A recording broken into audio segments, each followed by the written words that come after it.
Jesus died on the cross for my sins. I heard that as a boy. I suppose you heard it as a youngin' too. And I guess I'm supposed to say, oh, yep, guess so, whatever, Burl. But not me. I'm thinking, they told me that God was so angry with the sin of man that he was going to make somebody sacrifice so that he's not angry anymore.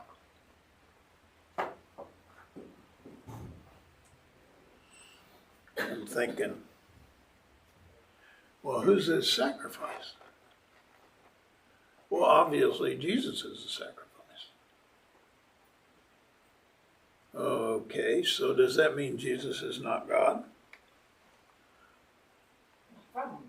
Yeah, a little bit. I mean, if you're cognitively aware, there's a problem. And if the sacrifice on the cross was necessary for God to be appeased from his anger, why did he initiate the forgiveness? And I kept running through that, and I kept listening to sermons and going to camp and youth group and all kind of places. In fact, I went so much that they told me I was going to be a preacher boy, and I said, well, no, that ain't going to happen. So now I'm 20 years into Ridge Farm. God said, you may not be doing it the way they want to do it, but at least you're going to do it. So I got curious. I got to think, well, I wonder how many theories of the atonement there are. Do you ever wonder about that? So I want us to go through, just for a little bit here, at least 7 of the more predominant theories of the atonement. The first one is not terribly significant because I don't know if anybody here actually pays any attention to it. It was put together by a theologian by the name of Irenaeus of Leon, and that was 2nd century. And he said when Adam sinned, he began a sequence of events that had to be reversed. And so when Jesus died on the cross, he reversed that sequence from sin, from freedom to sin to freedom. It never really caught on because I don't know how you make any sense out of it. Because it just seems to be empirically false. I don't think the world has gotten better and better and better and better and better and better and better.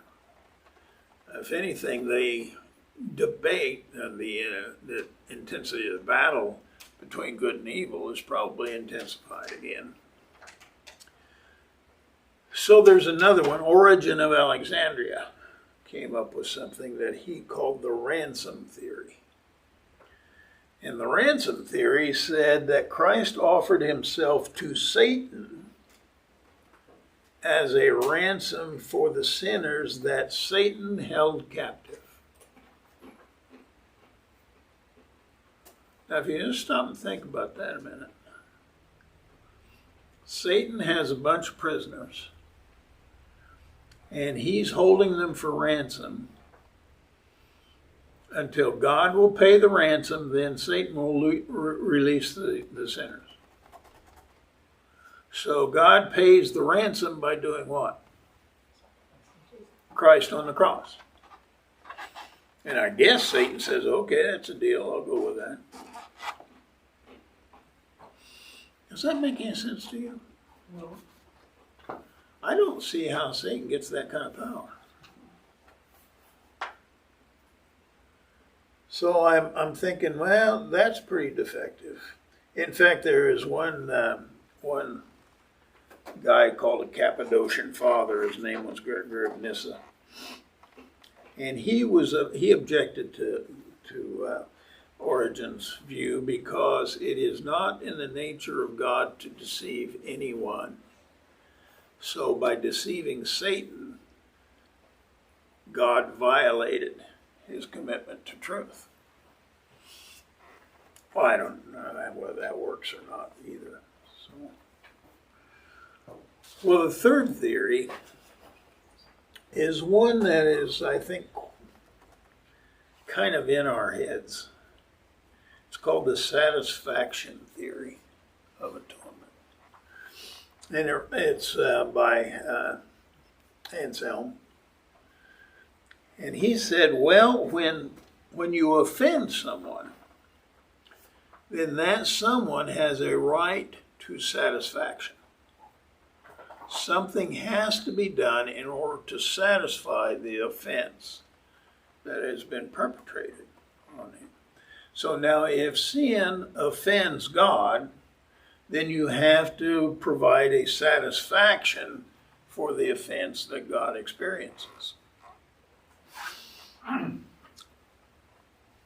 Well, finite sinners like you and me, cannot offer an infinite satisfaction for a God who is infinitely offended. So the sinners cannot perform the sacrifice God requires in order for him to be satisfied and therefore forgiven. So now you say, oh, okay, well then where is he going to get a satisfaction sacrifice? Well, voila, Jesus. Jesus is the infinite that satisfies the offense of the God. So now God is appeased because he has satisfied. The offense has been taken away by Jesus dying on the cross. Well, one of the things that comes up to me is this perpetual question. Is Jesus God, or is he the Son of God?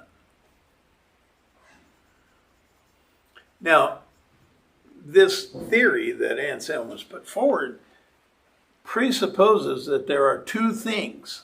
There is God, and there is the sacrifice. And the sacrifice is something that God demands as an appeasement for the offense he has taken to people's sin. So Christ dies on the cross. God says, okay, I'm satisfied now. We're all good. Well, is Jesus different than God? Now, the Arians, and I know this is probably alien to most people because preachers don't like to talk about Arianism and Athanasianism, but it consumed the church and still consumes the church. Arians believed that God was one thing and Jesus was something else.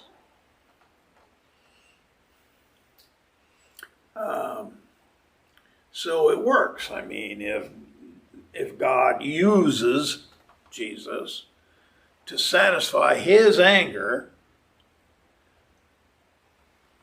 then I guess his anger gets satisfied. Would it be okay for a just God to use someone for him to be appeased? I don't know if anybody ever asked that question or not, but it seems silly to me, why you would use it. Say, Jesus, I got this deal for you, man. I created you, first created being. You're going to be the author and originator of everything that is all salvation. The problem is, I need for somebody to die so that I'm not mad anymore.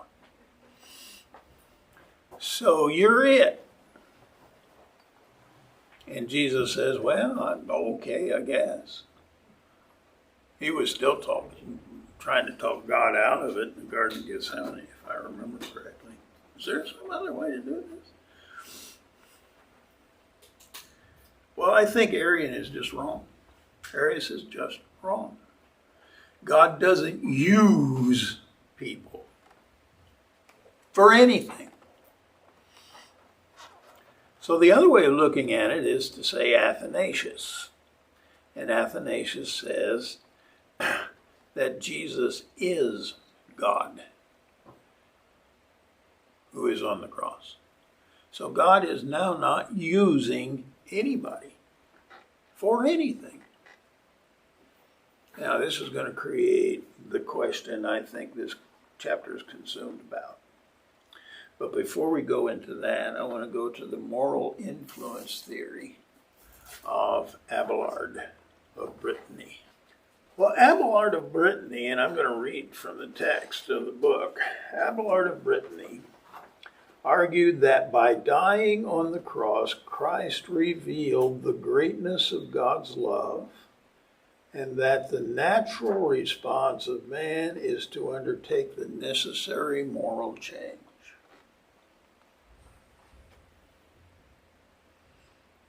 I'm not sure that Abelard has actually answered the question about the relationship of Jesus to God, the Son to the Father. But he's put something forward here that has a sort of a natural appeal. It's starting to make sense to me. God is saying something here when he says, I love people, not I'm angry at people. You'll notice the other ones were predicated on what? Anger. God's angry because people have sinned. Here, God's love says the sin has got to be addressed. But I'm not addressing it because I'm angry. I'm addressing it because I love the people who have devoted themselves to sin. And I think that creates another question. What was God's purpose in dying on the cross? Now I want you to notice how I phrase that. God's purpose. What was God's purpose in dying on the cross? God died. Well, who died on the cross? Well, God did. Now that changes some things. And I think God was ruminating the question perhaps before the foundation of the world. If I create men with free will, and I create a moral structure within the universe that people will have to comply with, and if they don't comply with it, then there's going to be dysfunction. There'd be a critical mass of dysfunction if enough people do it enough of the time. How do I get people to accept responsibility for having configured themselves such that they were disobedient to the moral order? How do I get people's attention when they have configured themselves to be sinners? I don't know, have you noticed that not all sinners are alike? That's why I think it's so really interesting about the little number I come up with. You know, I don't know whether you still agree with me or disagree with me or not. But None of us agree with each other. Well, I mean, like I say, I've learned to accept error in my environment. 4,194,306 possible combinations of 22 virtues and vices. We're not the same all the time.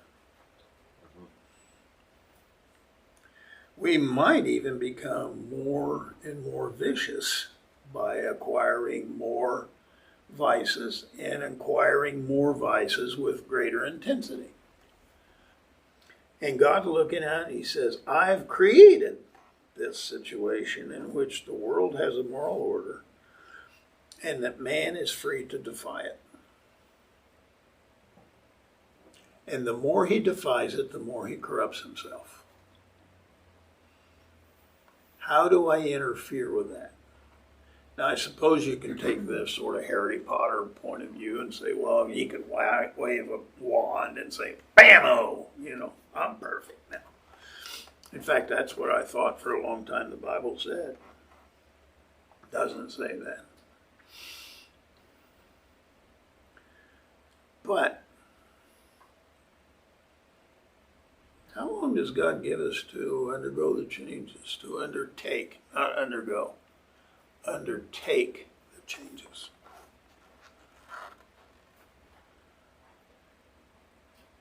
Yeah, probably a lifetime, not even going to be long enough. We've done such a monumental job of messing everything up. You're not talking about one person, you're talking about humanity. Well, I'm talking about the one person. I'm thinking, 78 years, and I've still got a little bit of work to do. I mean, probably 4 or 5, maybe intensity issues and a couple of things, but on the whole, I'm about as close to Jesus as anybody can come. No, I'm not. But there are people who think that. So God's problem is, how do I get that person to come to himself? To see himself for what he actually is. With reality straight on. No lipstick, no hairdo, no makeup. How does that happen? Well, I think Abelard is onto something. If God can show love, maybe he can effect redemption better than if he only shows anger. So I think maybe Abelard is onto something. The next one is the penal substitution theory. It's John Calvin's theory, and he's following from Augustine. Augustine wrote in Latin, and something that I suppose it jumped off the page at me about 20 years ago, maybe. Non posse, non peccare. I had enough Latin with Gertrude Crouch in high school that I could read that. Non posse, non peccare. Man is not able to not sin. He is not able to not sin. Can you take the double negative out and just say, man Yeah, will sin? Yeah. Well, I mean, you could, being a logician, whether there are double tildes, then you can remove them and stay positive. But I like the way he said it. You are unable to not sin. Now, I have changed it up a little bit. Man cannot but sin. Says the same thing. If that's true, I want to know what sin is. If you can't do anything other than what you do, and what you do is by definition a sin, because it is something that you do in your nature, please tell me what a sin is. Now here's another consequence. If you can't tell me what a sin is, you're going to have a very difficult time telling me that Jesus died on the cross for my sins, because there aren't any. Right? If man cannot do anything other than sin, can God hold him morally responsible for being a sinner? Well, no. Well, then what's a sin? Well, apparently anything you do. Well, are those things I do volitional? Well, no, because there isn't any free will. You want to get a debate with the Bible college people out to prison?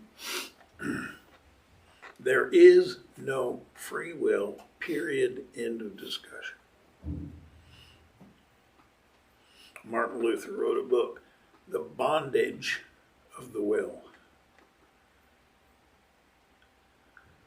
So what's God holding us morally responsible for if we can't do anything other than what we do? I'm thinking, well, I suppose he could. He could say, well, you committed a sin. Well, I didn't know I committed a sin. Well, you did. And I'm going to condemn you for it. Just God? I don't think it can qualify as a just God. But that's exactly what Augustine said. He said that sin is hereditary. It is inherited. It is genetic. And that God, when he cursed Adam, changed the genetic structure of humanity such that every subsequent generation contained that gene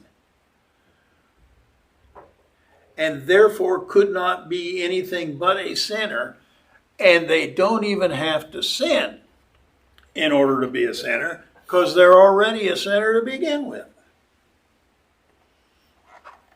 Does this sound like it's going south? Yes, to me it does. How many people do you think listen to that in some way, shape, matter, or form every Sunday morning in the United States? Not even count the rest of the world. You can read their books, and that's what they say. You are a sinner by nature. And God has chosen the elect, and he has not chosen the reprobate. Now the elect, he enables to believe so that he can save them. Because without belief, God can't save anybody. So that if somebody's going to be saved, God's going to save somebody, they have to be a believer, right? But you can't be a believer if you're totally depraved. I'm thinking. So how does a totally depraved person become a believer? Well, God gives him the gift of faith to enable him to believe those things that are necessary for God to accept and forgive him for. It's called the enabling of believers, because you can't believe on your own. Now the reprobates, they're just as depraved as the elect are, because they're all depraved in their genetics. If they're equally depraved, should you treat them equally? If you were just, wouldn't you treat them equally? Well, God says, well, no, I don't have to treat them equally. I'm going to enable some to believe, and I'm going to withhold faith from the other people, the reprobates, so that they couldn't possibly believe, because I have not enabled them to believe. Have you ever heard the phrasing, get saved? And my doctor asked me one time, and he said, I don't know, it had to do with my medical condition, but he says, hey, when did you get saved? And I said, what? When did you get saved? And I said, well, do you understand that that's a passive notion? Something happened to me. Salvation happened to me.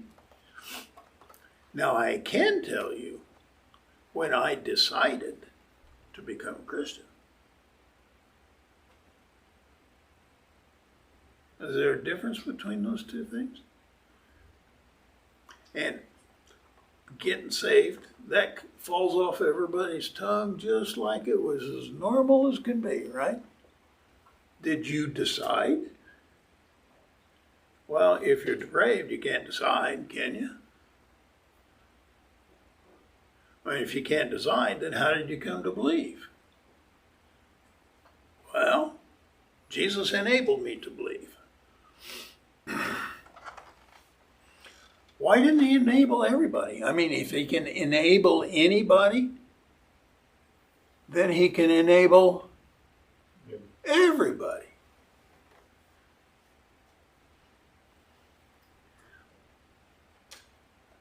This is the most prominent Christian belief system in the world. for Christianity. And there's only one thing I can find wrong with it. It's false. It makes no sense at all. But it denies personal responsibility.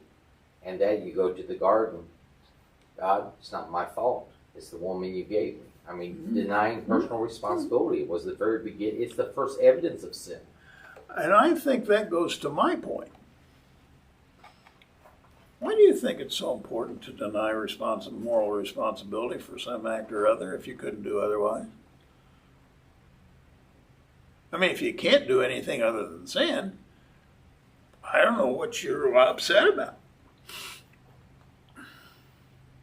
And the most crucial thing for me is that it denies the efficacy of the cross.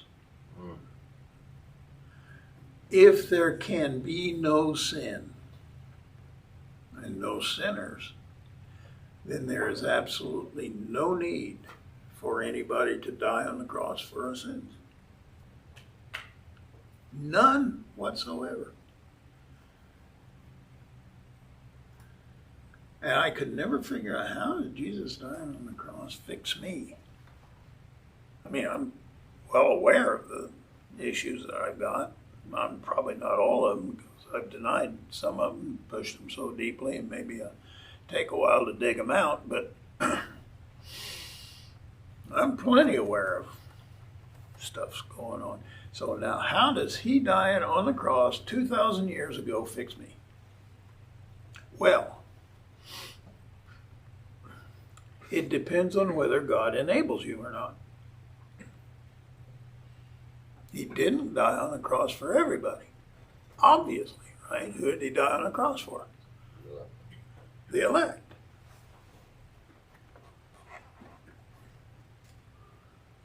So, I'm not going to talk about Hugo Grotius. He's an Armenian guy, and he's got something called the Governmental Theory.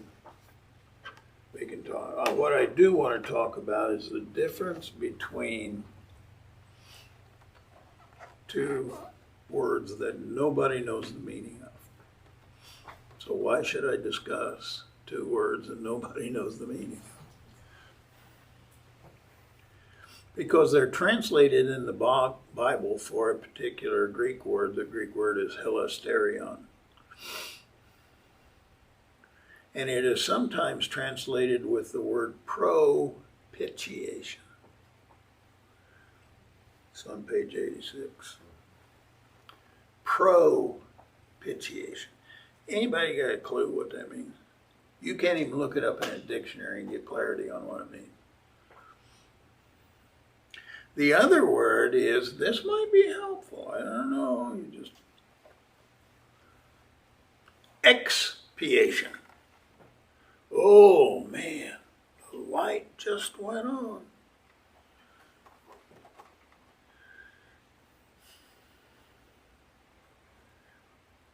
What's the difference? Well, I'm going to tell you what I think it is, and I hope I've defined it in a way that is helpful to see how Jesus dying on the cross has any impact. Propitiation is roughly equivalent to the English word appease. May even come close to the word bribe. Somebody's mad, and I have to perform a sacrifice which will appease him. And I hope I get it right, because if I don't get it right, then he's going to stay mad. He may even get madder. So, propitiation is a sacrifice that the sinner uses to change the mind of God. God's mad, I got to change his mind. How do I change God's mind? Well, I go to church, I go to synagogue, I recite the Torah, I keep the festivals, I keep the diet, I keep 613 laws, tithe my money. I do all of those things, and if I do all of those things, then the anger God has for me will be appeased, and I will have changed his mind.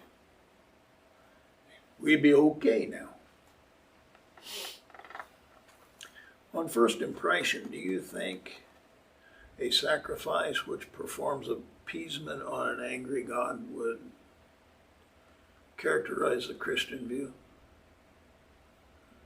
I mean, it's represented as the Christian view. I don't know how many legalistic sermons I've heard. I'll bet probably about as many as all you have to. You tithe your money, God will give you back more than you gave me. Okay, good ROI. I guess I'm on board. Or if I'm good, then God will bless me and I'll live a carefree life. God will solve all of my problems. So I gotta be good. Well, if you're good merely because of some external threat, are you really good?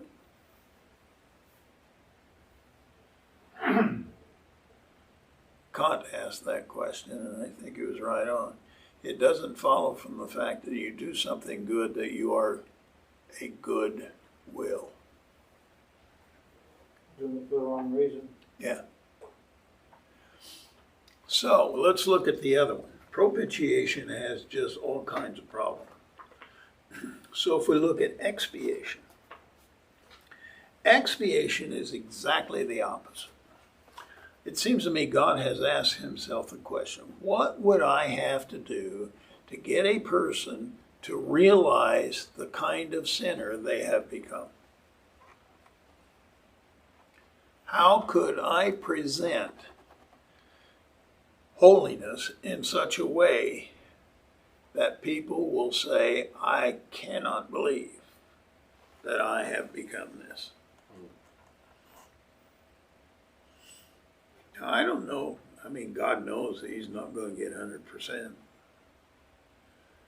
Some people have defined themselves with such evil. I think John, in his first epistle, 5th chapter, says that there are sins that are not unto death, and then there are other sins that are sin unto death. He says, I tell you, don't pray for sins that are unto death. So that creates a question for me is, how do I know the difference between sin unto death and sin not? What are the levels of sins? Well, I've heard over and over, a sin is a sin. yeah.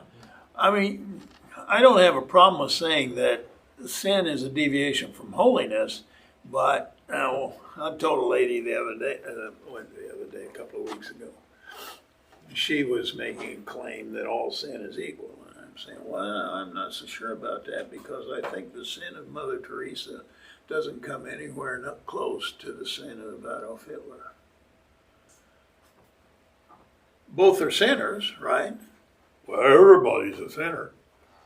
Oh, come on, let's just gloss it over that way.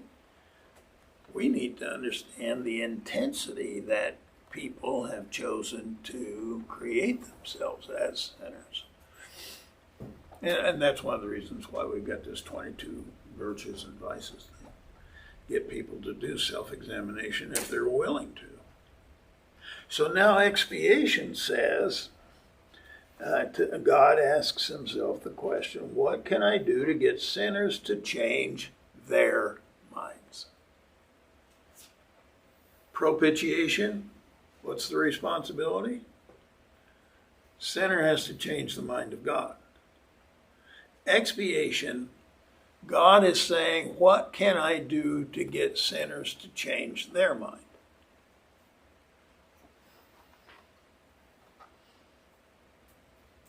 Well, how would you do that? What's called the incarnation. God becomes a man. God the Father becomes the Son of Man. And he is different than man. God is different than man in degree, not in kind. Everything God can do, man can do. So, if Jesus leads a holy life as God the Son, has he convicted us of our sin?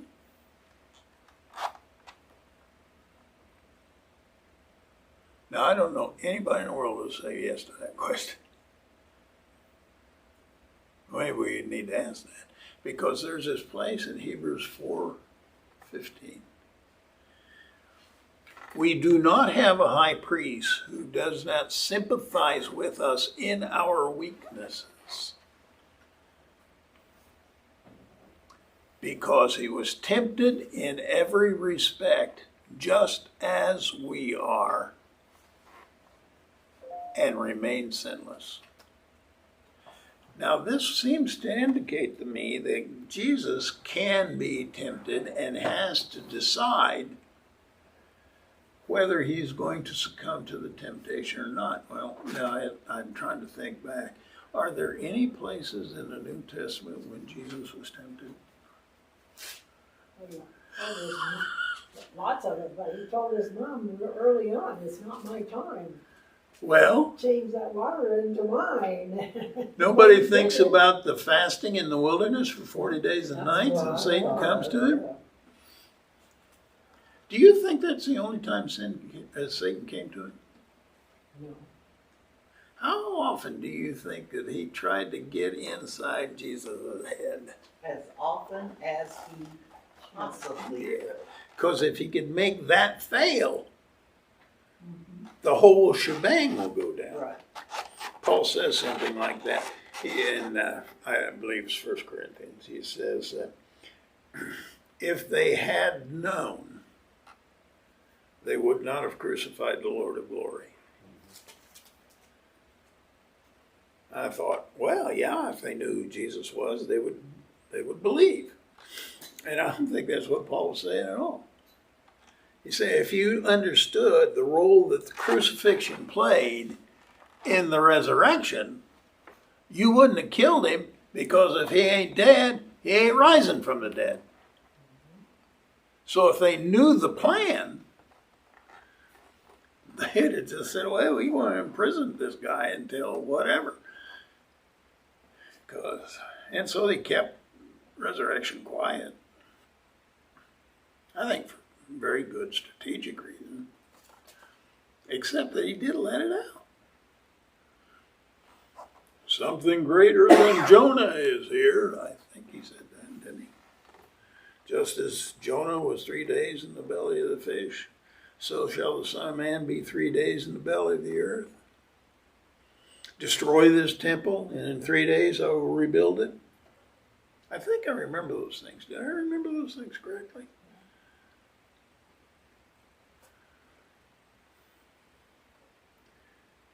I think Jesus, as God, decided to use himself as the sacrifice in order to expose to people how utterly brutal their devotion to sin has made them. To what extent will people go in order to defend their sinfulness? And so, that's what this chapter is about. We have the responsibility of saying, Jesus died on that cross in order for me to understand who I am. And that if I had been there on that day, I'd have complied with what everybody else was doing. I'd either run, or I'd have collaborated, or I'd have folded like a cheap suit. Some way or other, I would not have found the strength to stand with Jesus. I would not have.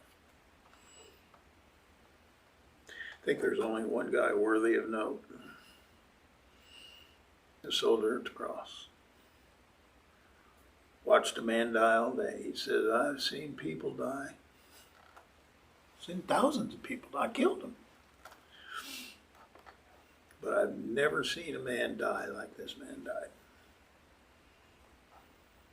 this has to be the Son of God. Nobody dies with dignity that way. And we were wrong to kill him. I don't think we preached the cross right. I wonder what would happen if we did.